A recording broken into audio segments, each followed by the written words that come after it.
Femala, 44 tahun, dan Yuyen, 42 tahun, kakak beradik ditemukan tak bernyawa di rumahnya di Desa Rembang Kecamatan Ngadiluih Kabupaten Kediri, Minggu, 5 Januari 2025, pagi. Kedua korban ditemukan tewas di atas tempat tidur masing-masing. Kapolsek Ngadiluih, AKP Agung Saifuddin memastikan, hasil pemeriksaan awal tidak menunjukkan adanya tanda-tanda penganiayaan maupun indikasi mengakhiri hidup pada tubuh korban. Kami pastikan tidak ada tanda-tanda kekerasan di tubuh kedua korban. Berdasarkan hasil olah tempat kejadian perkara dan keterangan saksi, keduanya memang diketahui mengalami depresi, jelas AKP Agung Saifuddin Minggu, 5 Januari 2025. Kejadian ini pertama kali diketahui oleh seorang tetangga korban yang sedang mencari rumput.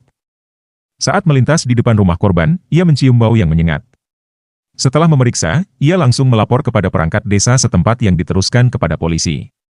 Korban diduga telah meninggal selama 5 hari sebelum ditemukan. Kami juga mendapatkan informasi dari keluarga bahwa 3 bulan lalu keduanya sempat dirawat di rumah sakit kejiwaan di Pekalongan dan dinyatakan sembuh. Namun, mereka diduga kembali mengalami depresi, tambah AKP Agung Saifuddin. Sosok Femala dan Yuyen, kakak beradik yang ditemukan tewas di rumahnya, diungkap keluarga dan tetangga korban. Sepupu korban Yuyun menceritakan bahwa kedua korban memang memiliki kepribadian tertutup, terutama sejak 2019 lalu. Kondisi ini semakin memburuk setelah kedua orang tua mereka meninggal dunia. Ibunya meninggal tahun 2003 karena kanker, dan bapaknya meninggal pada 2022. Sejak itu, Femala dan Yuyen semakin tertutup dari keluarga maupun tetangga. Kami dari pihak keluarga sebenarnya sudah berusaha merawat dan mendukung mereka, kata Yuyun. Yuyun mengungkapkan, Femala dan Yuyen sempat dirawat di sebuah pondok di Lamongan selama 36 hari untuk mengatasi depresi yang mereka alami. Setelah pulang, keduanya perlahan mulai beraktivitas normal, seperti memasak dan belanja kebutuhan sehari-hari.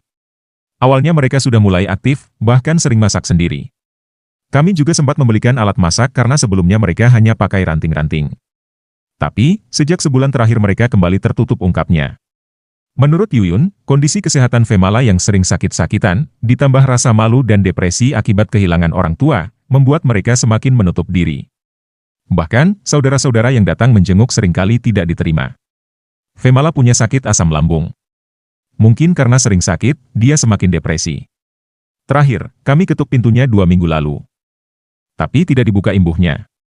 Keduanya terakhir kali terlihat saat menghadiri taksiah 40 hari di salah satu kerabat. Setelah itu, aktivitas mereka benar-benar berhenti. Pada Minggu pagi, tetangga mencium bau busuk yang semakin menyengat dari rumah korban. Setelah memeriksa melalui jendela, mereka mendapati kakak beradik itu sudah tidak bernyawa. Jenazah ditemukan di kamar masing-masing, kondisi sudah meninggal sekitar 5 hari. Tidak ada tanda-tanda kekerasan, kata Kapolsek Ngadiluih AKP Agung Saifuddin. Kini, jenazah telah dibawa ke RS Bayangkara Kediri untuk visum luar sebelum diserahkan kepada keluarga. Pihak kepolisian memastikan tidak ada indikasi penganiayaan maupun bunuh diri. Namun penyelidikan lebih lanjut akan terus dilakukan. Sementara itu Farah, salah satu tetangga korban, menyebut kedua perempuan tersebut dikenal sebagai sosok yang pendiam dan tertutup. Mereka tinggal berdua, tidak banyak bergaul. Biasanya hanya keluar pagi-pagi untuk ke pasar beli kebutuhan. Namun, akhir-akhir ini mereka mulai sedikit lebih bergaul dengan tetangga, kenang Farah. Kini, jenazah kedua korban telah dibawa ke RS Bayangkara Kediri untuk dilakukan visum luar. Polisi masih melanjutkan penyelidikan untuk memastikan penyebab pasti kematian.